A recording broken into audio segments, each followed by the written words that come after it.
புதுச்சேரி பாஜகவில் உட்கட்சி பூசல் பூதாகரமாக இருக்கும் நிலையில் அமைச்சர் நமச்சிவாயத்திற்கும் முன்னாள் அமைச்சர் சாய் சரவணகுமாருக்கும் இடையே வார்த்தை போர் முற்றியுள்ளது.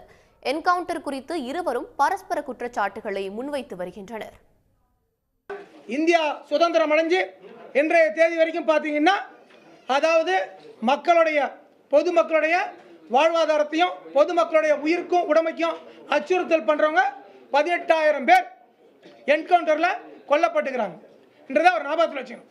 அதிகாரிங்க சொல்றத இங்கெல்லாம் என்கவுண்டர் போட முடியாது, இங்கெல்லாம் என்கவுண்டர் போடுறது சுலபம் இல்லைன்னு சொல்றதெல்லாம் அதிகாரிகள் சொல்லி அதை அப்படியே கேட்டு சொல்ற கிளிப்புள்ளை மாறிக்குது.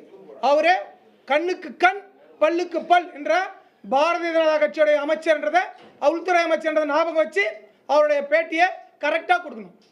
நீதிமன்றம் எந்த வழிகாட்டுதல் நெறிமுறை சொல்லுதோ அந்த வழிகாட்டுதல் நெறிமுறையோடு தான் இந்த காவல்துறையானது செயல்பட்டு இருக்கிறத தவிர அவங்கவுங்க எண்ணத்துக்கு தகுந்த மாதிரிலாம் காவல்துறை செயல்படணும்னு எதிர்பார்த்தா அது மாதிரி செயல்பட முடியாது. எடுத்த உடனே யாரை வேணால் சுட்டு தள்ளிட்டு போகலான்னு சொன்னாக்கா நாளைக்கு வந்து இதே நாளைக்கு பொதுமக்களுக்கு பதில் சொல்ல வேண்டிய பொறுப்பு இந்த அரசுக்கும் காவல்துறைக்கும் இருக்குது.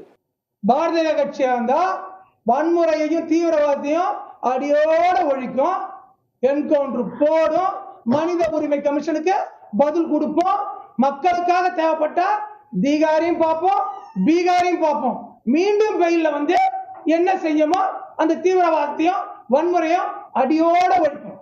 அதுதான் பாரதிய ஜனதா கட்சின்றத எல்லாம் தெளிவா புரிஞ்சுக்கங்க. அதனால சிறப்பா இன்னையோட இந்த கவுண்டரை நிறுத்தினார்னா அவருக்கும் நன்மை பயக்கும், எல்லாருக்கும் நன்மை பயக்கும். உடனுக்குடன் செய்திகளை தெரிந்து கொள்ள சன் நியூஸ் பெல் ஐகானை கிளிக் பண்ணுங்க.